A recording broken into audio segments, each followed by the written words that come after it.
me great pleasure to introduce today's speaker, Dr. Philip Cohen, from the University of Maryland's Department of Sociology. Dr. Cohen researches families and inequality, and he writes about demographic trends, family structure, the division of labor, and health disparities, among other topics. He also has a deep commitment to open science and public scholarship. He has been the founding director of Social Archive, the open access archive of the social sciences, since 2016.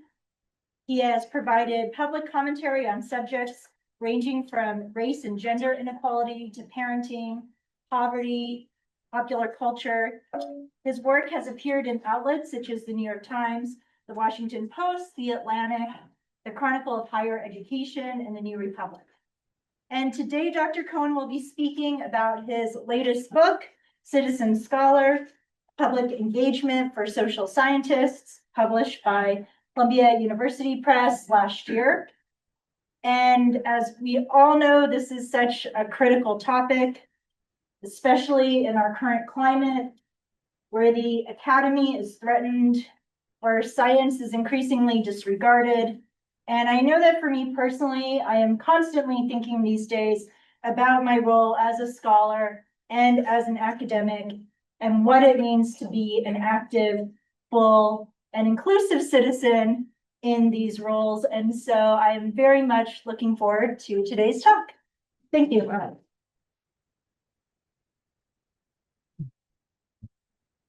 Thank you so much for that introduction. That was very nice. This idea of the current moment, it reminds me of Noam Chomsky once said that he schedules talks, he used to schedule talks, years in advance. And they'd ask him for a title, and he would just say, call it the current crisis in the Middle East. like call it the current crisis in academia and society or something. But it seems like now really is the time or something. So this is a good time. It does make me feel like what I'm trying to do or tried to do in this book is too small. So I'm happy to have elaborations on that complaint when we have a discussion about this, like what should have been or what could we do better or bigger than this is a great question. I'm happy to take that on.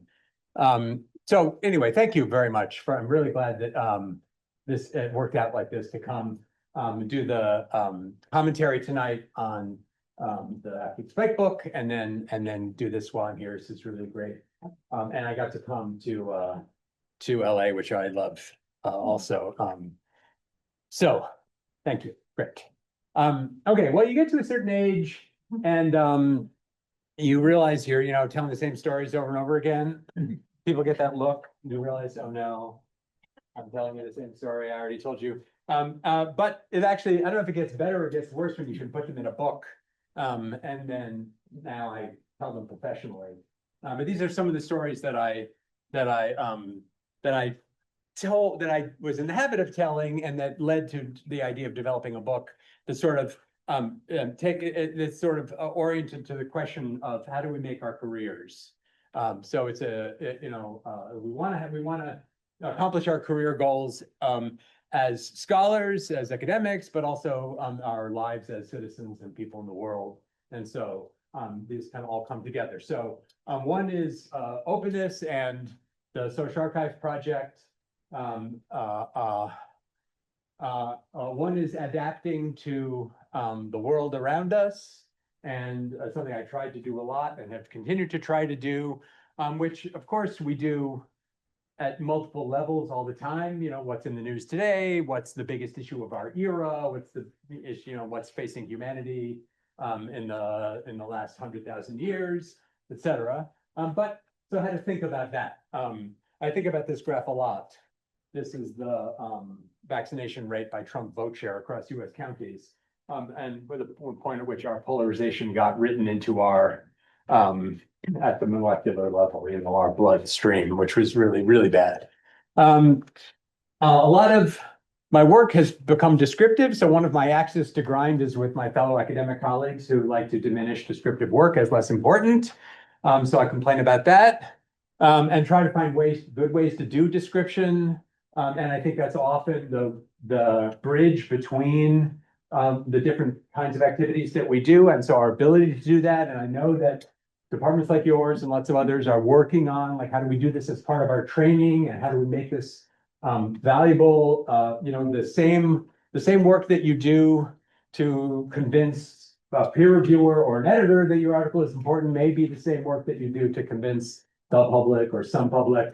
I saw you taking that picture, which is great. There's a QR code, or there's a link to download the slides. It was on the opening slide. It'll be on the closing slide again. I just wanted to put that picture on my inspo board. That's great. Okay. That's great.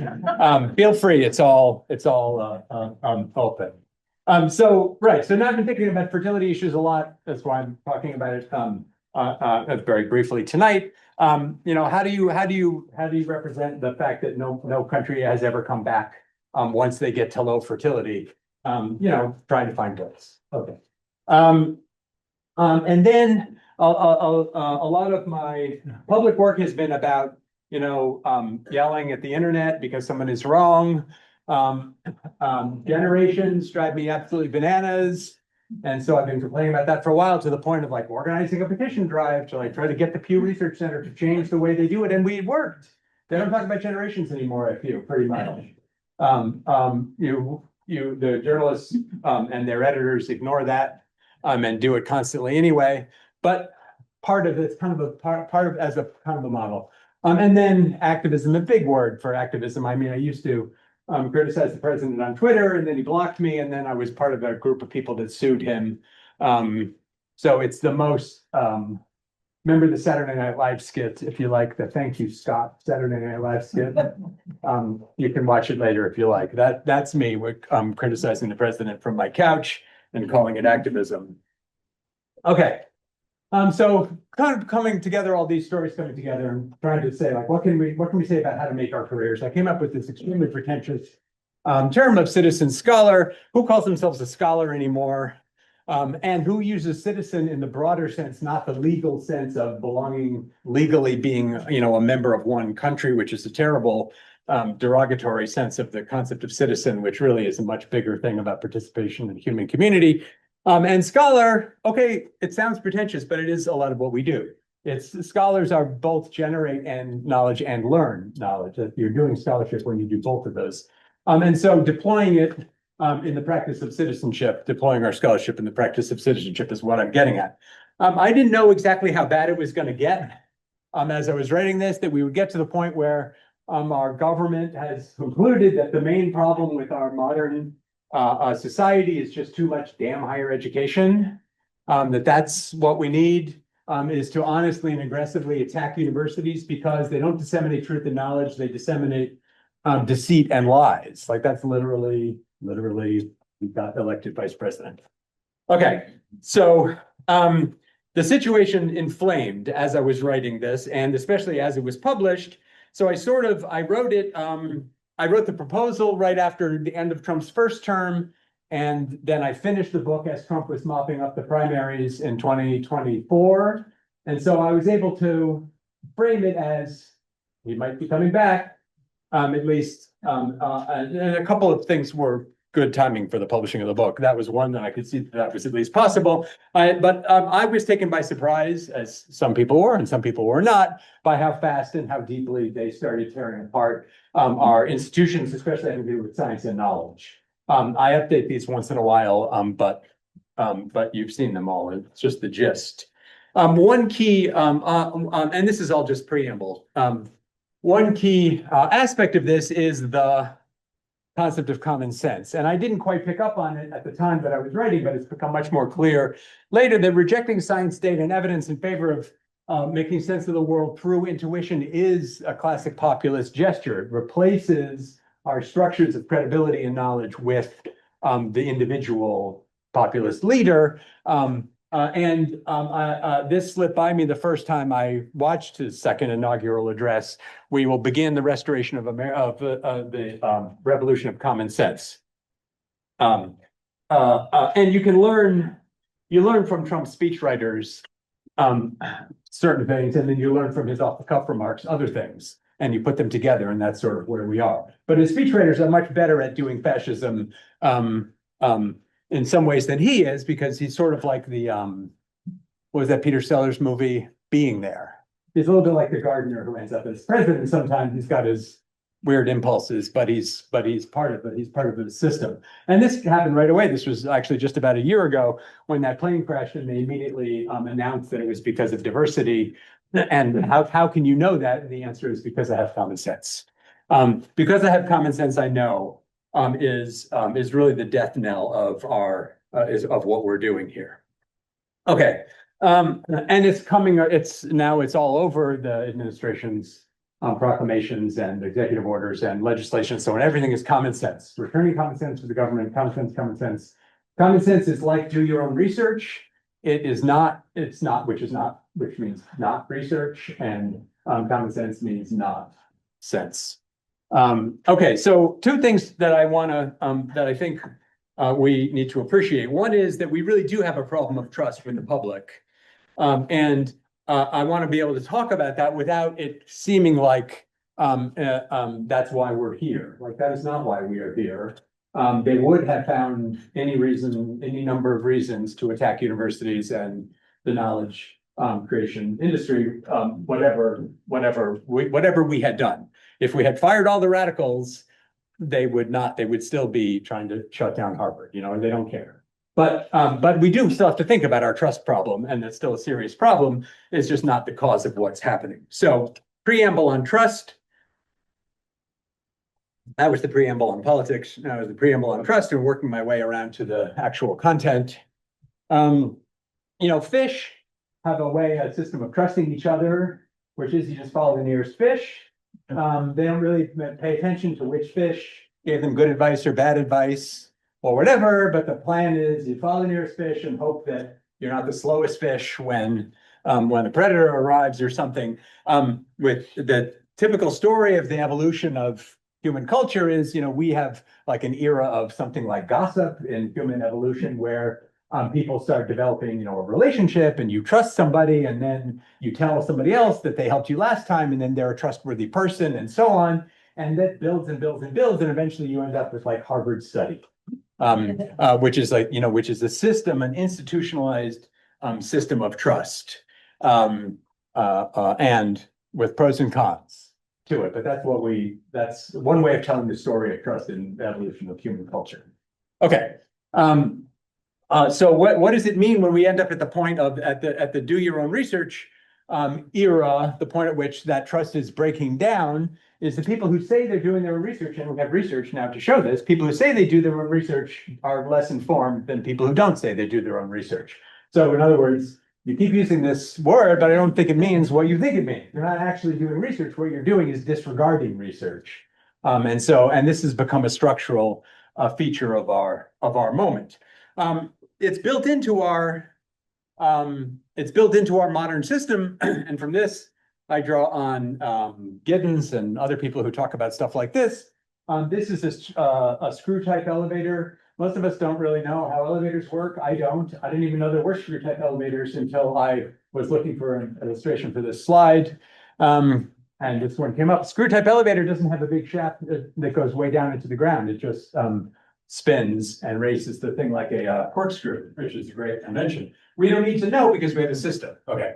I use the word veracity instead of truth because it's a less commonly used word, so it sounds more important. We have, in order to have veracity instead of just truthiness, we have these sort of sets of norms and practices that create systemic trust. The problem with the way we do this, and the elevator is just one easy example, is that our systems for doing this are disembedded in Giddens terms. That is, the elevator engineer is not right there to tell us how the elevator works if we have any questions. Although we might have the signature of the Department of Labor who inspects the elevator or whatever, we don't know. We don't have somebody there to explain it. So we think things like votes will be counted, science is real, and so on, but we're trusting people who are not present when we do that. It's a system. And that creates an opening for authoritarianism because that absence of the embedded expert to explain things leaves us vulnerable to leaves a vacuum. Okay, and so one of the pitches for the book is to be re-embedding agents is to be for us to be there when somebody needs to hear from an expert instead of just making our pronouncements the way they say Anthony Fauci did, but to actually be there. And the key thing about that is we have to already be there before. We can't just show up when we want them to believe the particular piece of research that we have just done. We have to already be a trustworthy person, a member of a community, a citizen, and so on, in some form, in order for us to have that kind of credibility. And so that's the concept of engagement, is to be that re-embedding agent, to be trustable. Okay. Do you normally interrupt these talks? Feel free. Okay, if you want to, I appreciate if you would raise your hand, and then I might put you off, but I'm happy to hear your questions if they come up. So that's fine. The first time I was ever on an economics dissertation committee, the poor student had laid out the spread of food and everything, and was all dressed up, and the committee members came in, and he started talking, and 5 seconds in, the first interruption is from this professor says, "That's it?" Of course he completed successfully, but they just wanted to abuse them along the Well, way. we have a rule here. Yeah, You're allowed 2 sentences. I am. Oh, okay. No, I mean, one is. The speaker. At least 2 sentences Ah. before being interrupted. They may have waited till after the second sentence. Maybe that's what he was waiting for. Okay. Okay, so I'm going to go through a couple of these themes. Number 1, ride the wave.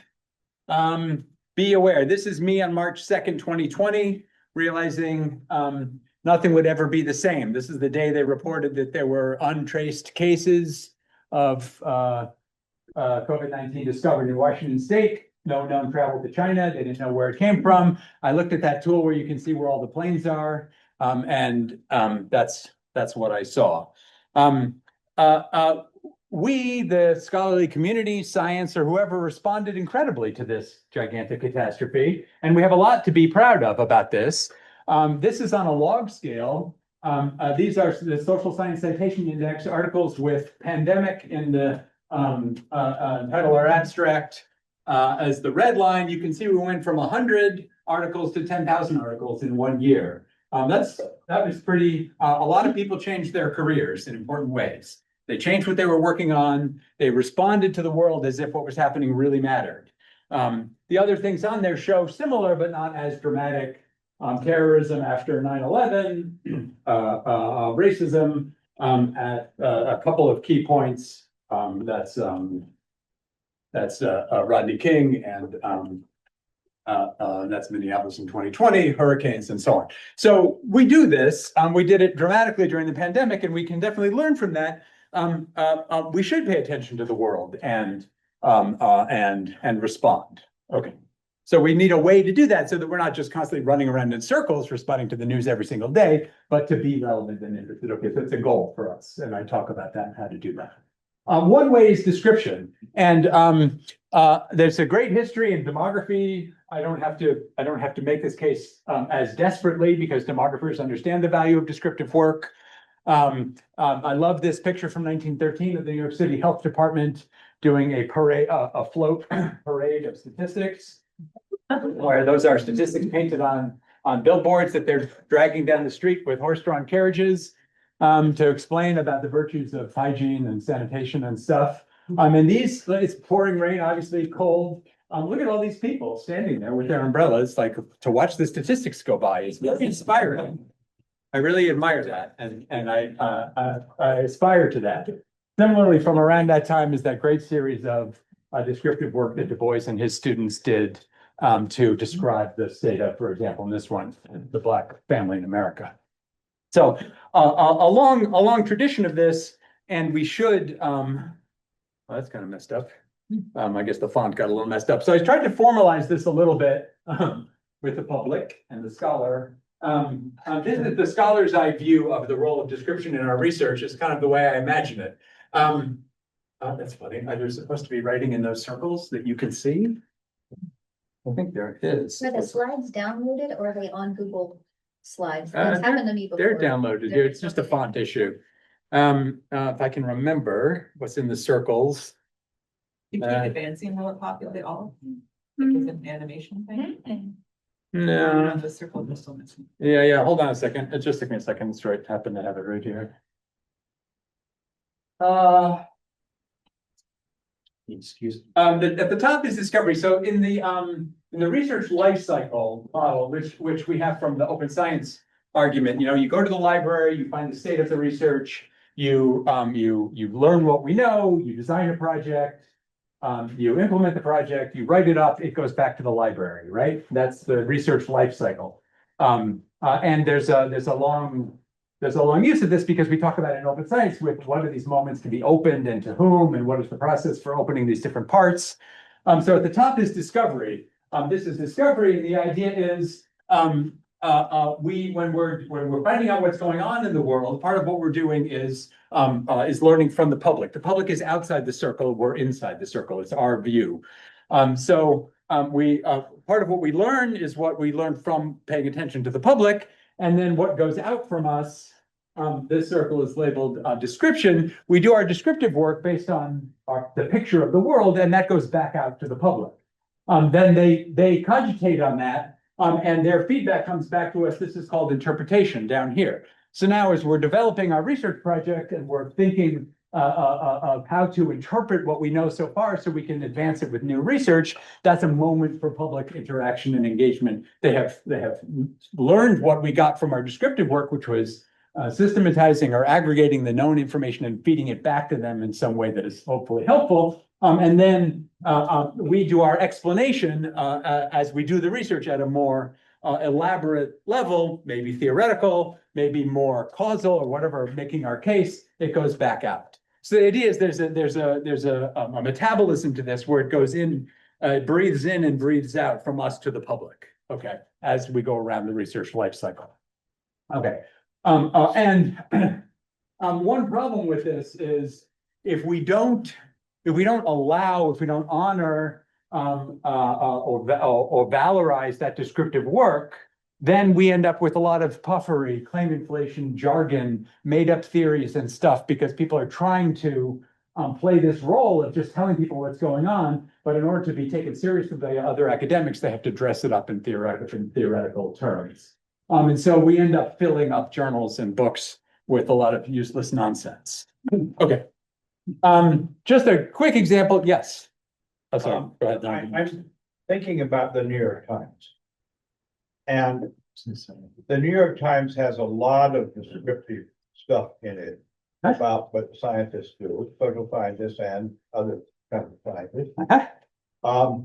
And then they have a certain amount, not so much, but a certain amount of explanation, which is reporting what the scientists say is the explanation for puzzling descriptive descriptions. So where does that fit in what you're talking about? Well, one of the reasons, you're echoing the common criticism of descriptive work, which is that it's just journalistic. No, Which, I'm not. no, You're not saying you're saying that, I'm just saying, but you're echoing it. I've heard that before, not from you. But it's actually one of the reasons why we have we have to up our game on description is partly because of journalism, because these young people working at journalism outfits now have the same data that we do, and they're better at producing graphics and analysis, and they will do really crazy stuff because they haven't actually taken any courses about the substance of what they're doing.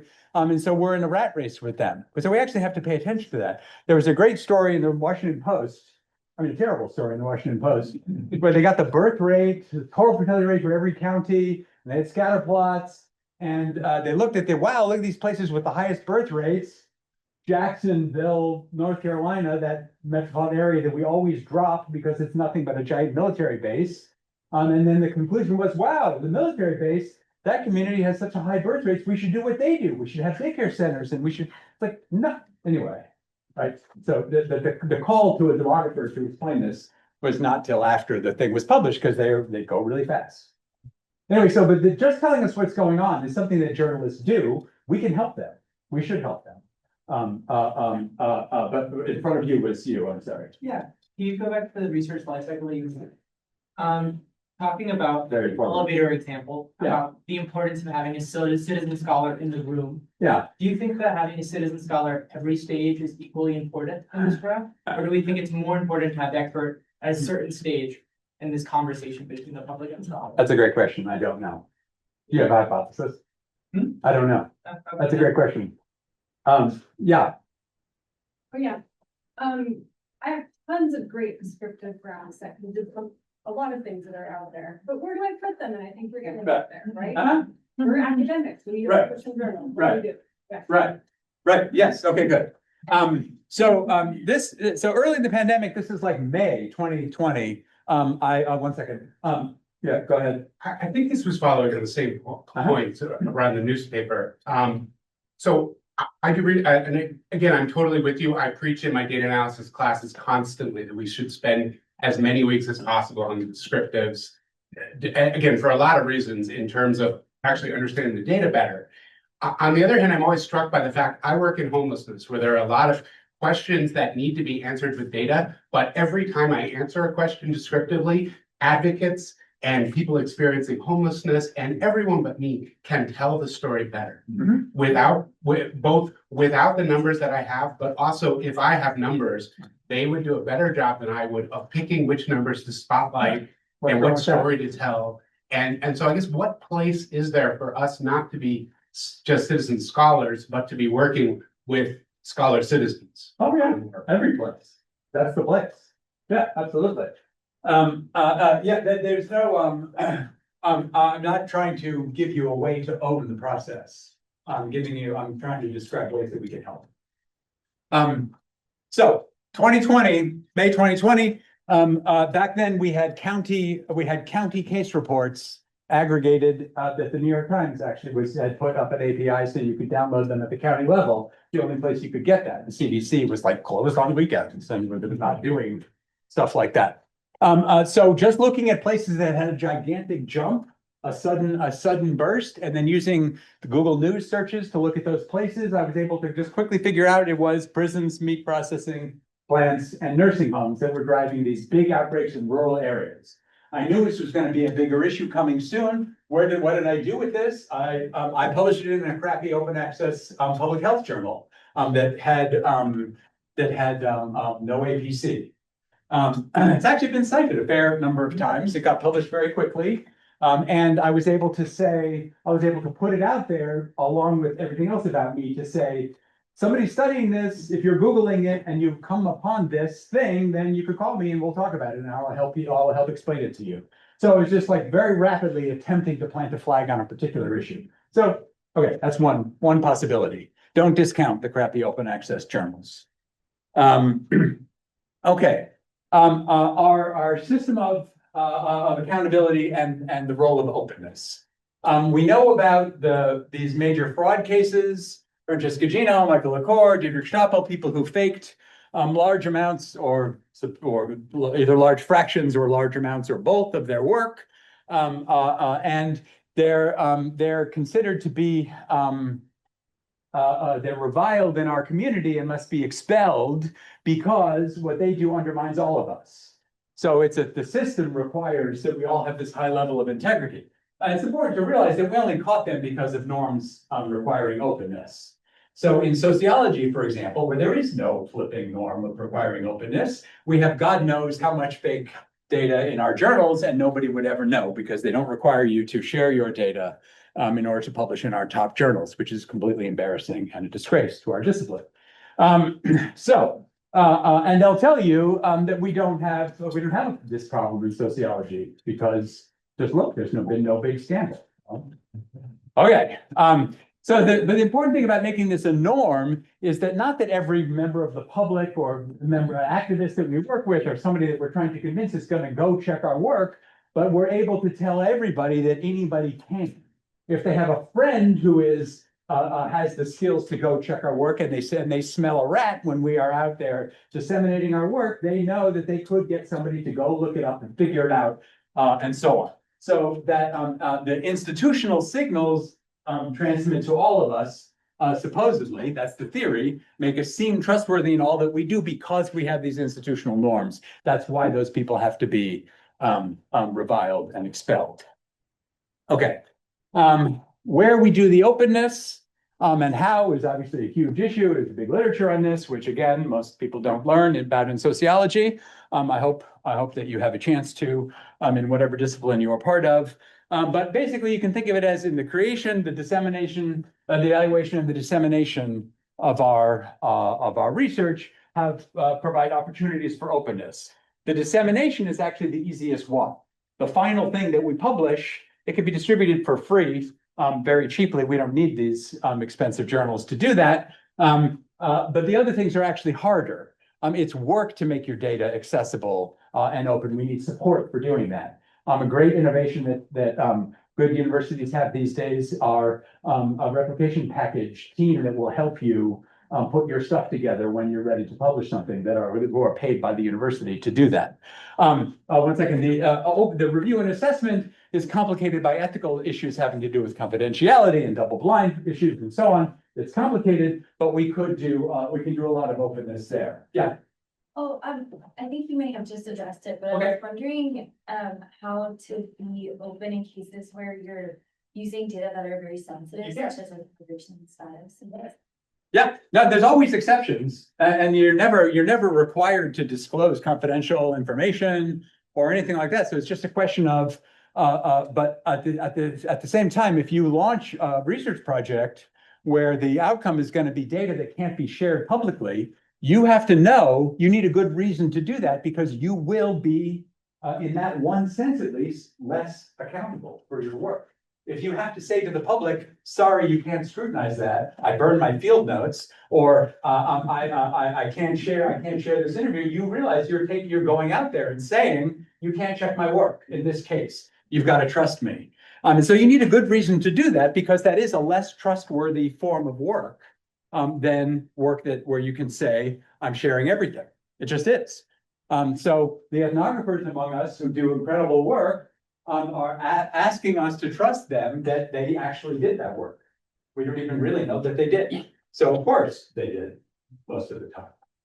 But that's that kind of messed up. Okay.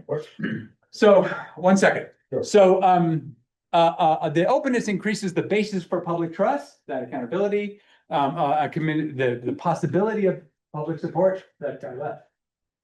Just looking back at him for like, why should you believe us? On the other hand, we have to realize it makes us vulnerable. So for one thing, it's just like possibly disclosures that are harmful and so on. But the other is you're just running around interacting with the public and people get harassed and attacked and just become a target because of the topics of our work and so on. And that's one thing about social science is lots of people have opinions about what we do. So we have to, I don't minimize that at all. The downsides and potential risks of engagement. Yes. I'm thinking about ethnography. Yeah. Which I don't do. But isn't there some kind of middle ground where ethnographers deposit their notes, their field notes, in some kind of archive that is not openly accessible without that's a great idea. I don't think it exists on a large scale, but I think that we should have that. And the other thing I think we should have, which we could get from economics, in economics, the journals of the American Economic Association, they do at least a push button replication on your work. If you've got proprietary data, they just want to be read in on that. And you write them into your IRB rules or whatever to let them have access to the data just so they can check it. I think we should do that with ethnographies. And I think we should let panels of people who are suitably trained and certified be able to review stuff, maybe only important stuff or stuff that generates a certain amount of attention. We need a system for doing that. We need quasi-public spaces for reviewing things that can't be truly public. How do we make that happen? Yeah, question. Okay. Okay, so one on the bunking and debunking, I talked about the generations thing. This slide is probably going to be messed up too. The principle of peer review is great. we should not fetishize the particular details of how we do it, which really only started, in the 50s and 60s in a particular moment in the US. But the idea is very important. Okay. But peer review is not appropriate or available as a way anymore of stopping stuff from being published. People still tend to think of, oh no, this shouldn't be published, this is wrong. Peer review is irrelevant to that process. Everything can be published for free by anybody. So we're not literally stopping. We can't stop the bad research from being published. That's not the issue. The issue is, are we going to validate it, accredit it, give it credibility or status by our review? So what we're doing is filtering, not gatekeeping. We're curating and labeling work as good or important or done right or something. We're not literally keeping it out of the public domain or out of the discipline or whatever. Okay, so once you think about it that way, we can go around. We can run around the internet, not doing this work all the time, right? We can go on social media and say, I read this article, and I think this is good about it, and this is wrong about it. We do the same with the books. This is what we used to do on blogs, which now you call Substacks. But where you comment on stuff publicly using your expertise and your knowledge, and you make a contribution to the public discourse on something by assessing it. We can do this. We can do this on preprints. We can do this on on articles that are already published in journals, and so on. When I wrote a critical review of Christian Smith's book, terrible book about sociology, about American sociology, and it was really, it was really terrible. One of his complaints was, nowadays, anybody thinks they can just put up a blog and write a book review without being invited by an editor. So yeah, exactly. We can do that, and we should do that. And in fact, we should have a much more open view about scholarship that includes evaluation type and reviewing type work, which is scholarly work. What you do now probably is you just list all the journals you've ever reviewed for ICB. But nobody is evaluating the quality of that work, that important work that we do. And so on the side of why our peer review work should be open is, we could be assessed on how good it is. And furthermore, if it was, we could do other stuff, like if they're sharing their data in code and you're reviewing it and you know that your review can be read, you can go look at that data and go, you can run a different model and put that in there. Now you're doing scholarship. Right? And there's no reason why you can't fork that project, do that work, publish it. Now you're doing the work of scholarship. As far as how do we do this, I'll give you 1 second. One thing I would love to see in my dream world that ended in 2024 was, how about NSF peer review fellowships? What if you spent a semester at NSF? You got a prestigious peer review fellowship, and all you did for the whole semester was just review stuff, and your reviews were public. So you get this prestigious job just by being a demonstrated good reviewer. Then you go out there and you'd be a model reviewer for a semester, and everybody would get to read your reviews with your awesome supplemental data analysis. And journals would compete to have your time to review for them. And I think we could really, for not that much money, we could really develop our peer review, our open peer review infrastructure. Yes. Yeah, how do you think about issues of power when it comes to this? Because I'm thinking, there are instances that I can think about in the last few years where powerful scholars, full professors who happen to also run Journals, resources and journals come out and critique things, and no one feels comfortable to push against that person. And I think that's a real limitation of this open kind of, in the anonymized peer review process can allow you to raise issues and not feel retaliation. And it can also allow you to be a nobody and have your work judged just on its quality, right? So that same lowly status person can have their work potentially judged. Okay, all good. However, one thing that argument does not appreciate enough is the flip side to that, which I've gotten to see much closer as I rise in age, and it is, this is primarily, some people like to call this a meritocracy. I was told once when I wondered why only full professors could vote on tenure cases, I was told it's not a democracy, it's a meritocracy. And I think it's really a, what do you call that when it's just a gerontocracy. Yeah. So as I've risen in the gerontocracy, I have realized that one power that they give me is the power to shit can other people's work just because it makes me look bad with total anonymous impunity. So if you send me an article, if ASR sends me an article and it says something that says that I was wrong about something, they'll send it to me because I'm important on this topic and I should have a chance to review this. And all I have to say is they did it wrong. And no one will ever know it was me who did it. So there's a real problem, and it works in different ways. I think my bias is so strongly towards openness that I'm probably overshooting on this. But I think we work on the problem of being persecuted for criticizing the senior person through openness itself. That is, if your critique of them is public and then they are harming you in some way, then that can be shown to be a violation of our norms also. That's an ideal. And I know it's problematic, but at least it gives us the ammunition to try to do that. Yes. Yeah, I'm never going to get through this talk. Okay, go ahead. I feel like I've been following this thread and like in agreement, but with all of the like new submissions that are clearly AI driven and like being in an AI, science world now, it makes me want to move away from this level of openness. And I'm just curious, how you think about that. And why does it make you want to be less open?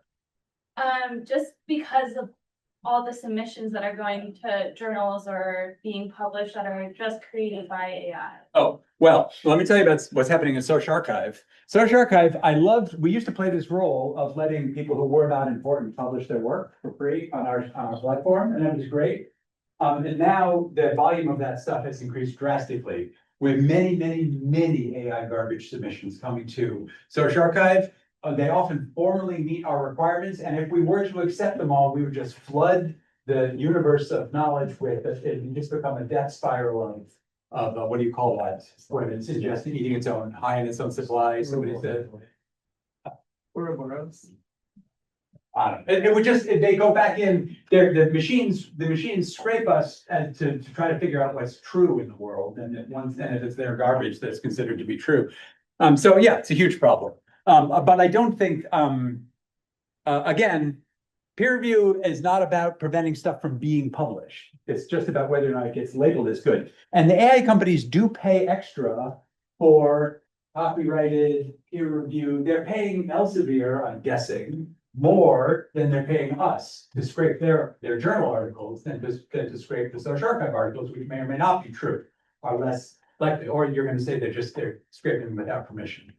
I have a separate question. Okay, hold on. So I like to imagine, and somebody who knows how this works could tell me better, I'd like to imagine that they weight the true things that they get from journals and dissertations more than the garbagey stuff they get from Social Archive, but I don't know. But either way, you're not stopping it from getting out. Okay. Sorry, so to finish your thought, so Yeah. what is Social Archive doing, if anything, to? Well, we have no money and no staff. Sure. So what we are currently doing is rejecting, we have a temporary moratorium on anything about AI, which solves about 2/3 of the problem, because that's mostly what these people read about. And then we also kicked off arts and humanities. A lot of them are writing stuff about religion and philosophy. So we solved some of that problem that way. And we may be going towards a higher standard for things that are sort of systemic reviews or theoretical framework papers, which the chatbots just love to just churn out. So I don't know. We have very little. Our moderators. We've got 10 people who volunteer. Anybody else wants to volunteer? Email me, seriously. You can put it on your CV if you're a volunteer, and you can do it for an hour a month. But we don't have enough time and we don't want to spend more time on worse work. And we don't want to submit them all to a chatbot to evaluate them. So we don't really know exactly what to do about it. Some of the others like BioArchive and MedArchive, They only take empirical work, they don't take theoretical work and that solves some of their problem. But the machines are creating fake data papers much more now. We get papers with fake data and fake tables and fake empirical results and fake p-values, and we can't, it's really a problem. Okay. I think I cut off a question, sorry. Oh, yeah. We can save it for later. Okay, good. See? Let's admire that attitude. Okay, of course, nobody wants to be that person who only shows up and does nothing but criticize other people, especially people of lower status or less resources and so on. It's just not nice. You're not going to make people trust you. You're not going to make people trust our whole enterprise. So you have to spend energy to earn your nastiness credits by being positive and helpful and supportive, so that you can sometimes, when it's really called for, be harshly critical. Behave well, be constructive, be willing to be wrong, listen to people. You don't have to spend a lot of time publicly debunking and criticizing something if nobody cares about it, nobody's reading it anyway. Think about the role that it's going to play in the discourse. Be willing to be wrong. Okay. It gets me to the social media angle. Can we use these platforms? I'm glad that Musk bought Twitter. Not glad that Musk bought Twitter. I'm glad that Musk bought Twitter before I finished the book, so I didn't end up having a chapter about how to use Twitter. And I thought more broadly about social media as it changes and not knowing where it's going to go. Can we do it in some way besides just broadcasting? Oh, you're supposed to, I wanted you to see that behind that block of text is people with megaphones. There was that year I wrote a review of 3 different books about public sociology. They all had a picture of somebody with a megaphone on the cover.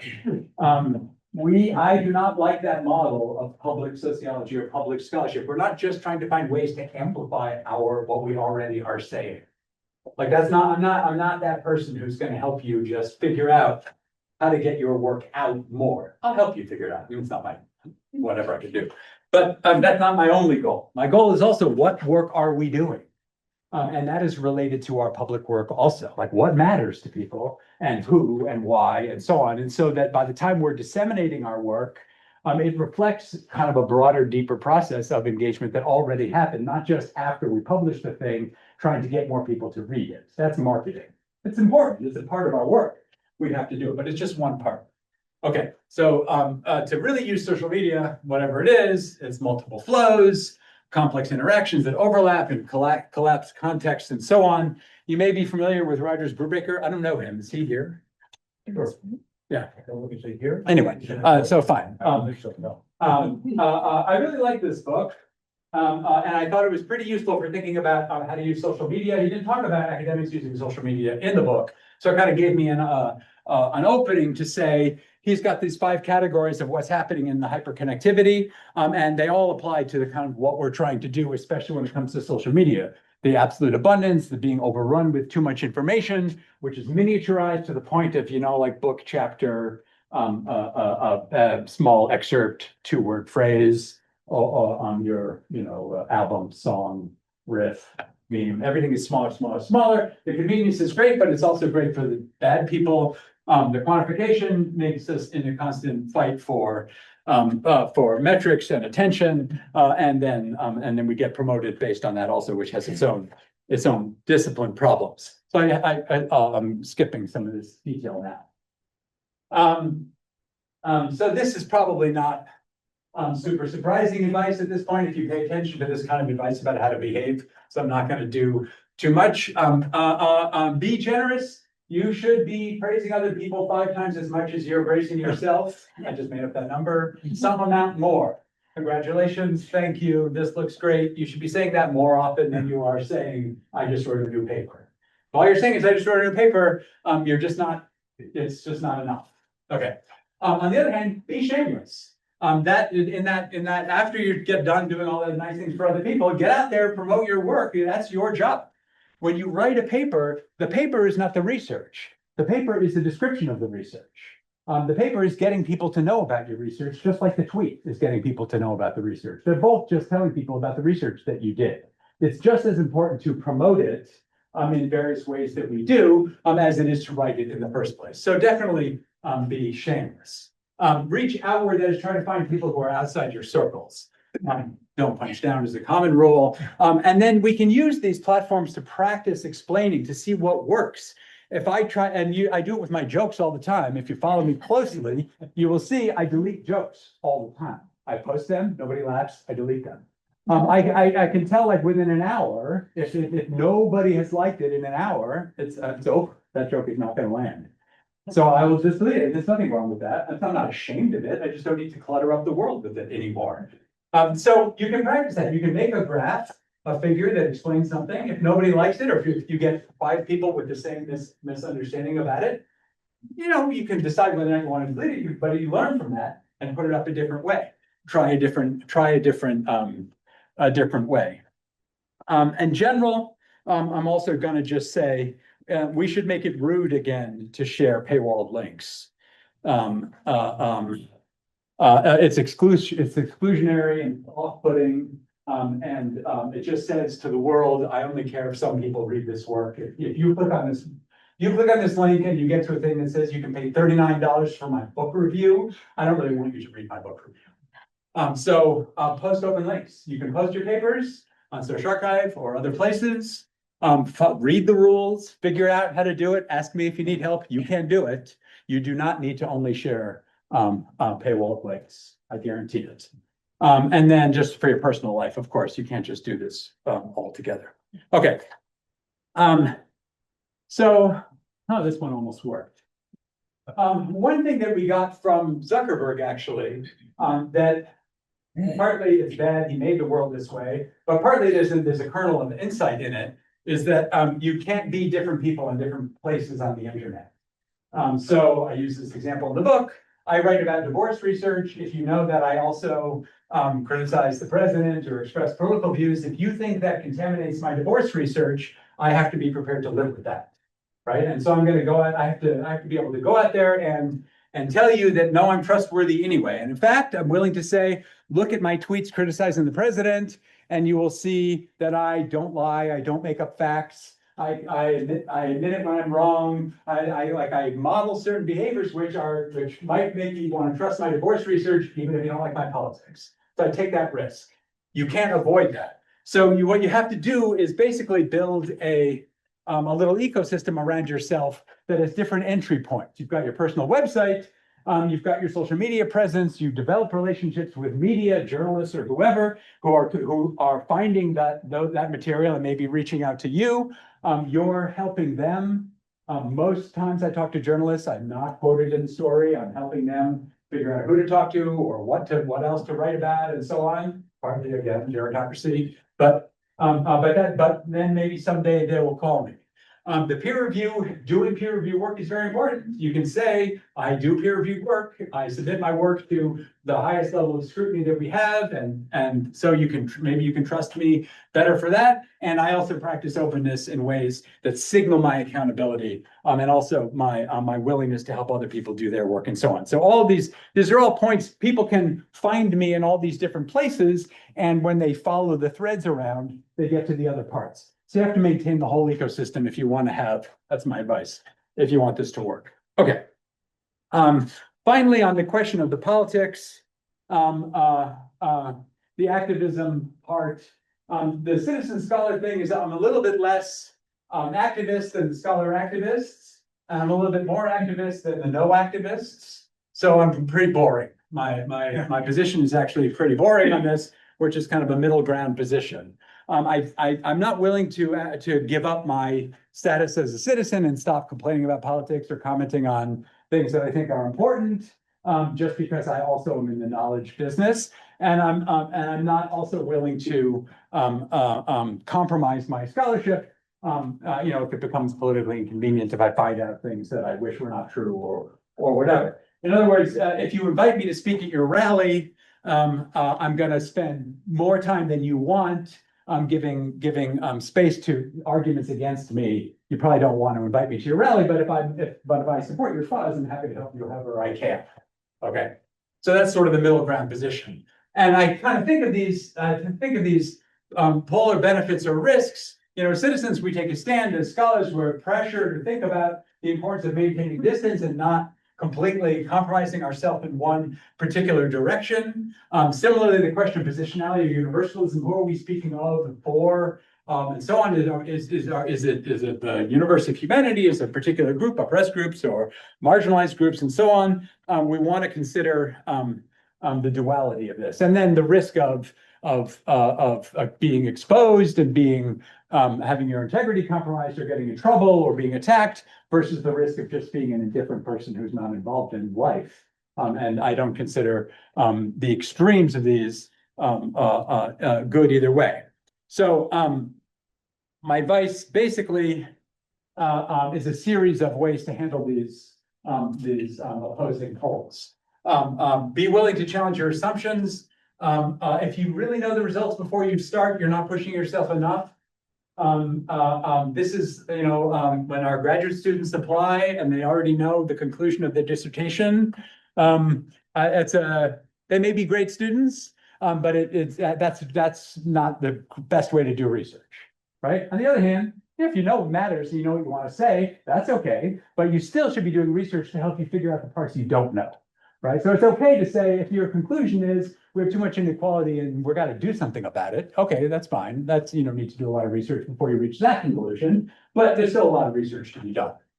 Okay, be open to being wrong. I don't think we have to express our biases all the time. I don't think I have to tell you my group and identity status in every piece of work that I do. That's one thing that ecosystem is doing. You want to understand my privileged position, my unique perspective, and so on. There are ways you can figure that out. I don't need to put it in my paper about divorce trends, but I'm willing to have you know that about me, so that if you think, oh, of course, that's what you think, you have all the privilege of the world. That's good. You should know that about me, so you can make that judgment. Okay.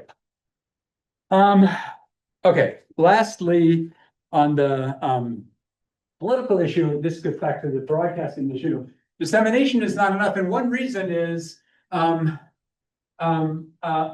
just getting it out there doesn't actually work if you're trying to actually make your research make a difference or whatever. I looked at this policy implications. I had a fun time reading a bunch of papers that had policy implications. And usually they're sort of, no offense, simplistic in the sense of I ran a model, this coefficient is significant, we should have more of that. And that's my policy implication. Poverty increases mortality, we should have less. The policy implication is we should have less poverty. Okay, well, that's not really how policy works. Most of the time, policy implications are not really about policy. There's some kind of virtue signal, which is important.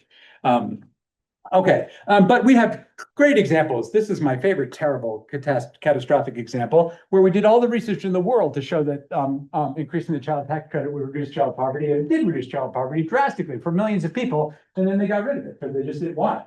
So all the research in the world didn't tell them because they actually are not that interested in reducing child poverty. They have other priorities. So sometimes there's just no time. You can't just sit around and wait for the science to work. Du Bois saw this in his fascinating, extremely long career. At one point, he said, you just cannot wait for the last word on science. So the last story is that time I sued the president, which was 2017. I used to do very sophisticated, high-level political agitation like these tweets. And because of the way the algorithm worked at the time, lots of people saw them because I was verified and whatnot. And so it annoyed him, or it annoyed his social media person, and so they blocked us. And we sued him under the argument that the public space he created with his Twitter feed was a public forum, and they can't practice viewpoint discrimination to kick people out based only on their views. My role in this is interesting because, although not very important, there were only 6 of us, but if you remember, or 7 plus 6 plus the institute that represented us. If you remember Gilligan's Island, there was like a movie star, the millionaire and his wife, and then there was the professor, and that was me. So we were like the 6 people that they chose to be part of this lawsuit were a folk singer, a bike racer, a comedian, me, the professor, a former Guantanamo Bay guard who had turned against them, and an activist. Okay. But the fact that I was a credible, I used my academic credibility to play this role in this very political partisan thing of suing the president. So this is an opportunity for you to criticize me if you think that was wrong. Sociologist who's the president, of course he does. So this is what we all know about sociology. Now, and that's why I'll get to that. So I don't think this hurt all social science by doing that kind of thing. I'm open to the argument that it did. I already made this point about my divorce research. And you can make yourself, you are a reasonable person who holds yourself accountable, who works in the public interest and all this in your research. That all counts. That matters. When you do your other things of activism or political work or whatever, the fact that you are that whole person is an important part of who you are. And that makes you, not better than other people in the way who they are. It's just like something about you that could be relevant. I could be wrong about this. And they're actually like directly persecuting sociology now, and it's, maybe not an accident, and maybe I'm partly responsible for that. So I'm willing to have that criticism. Okay, thank you.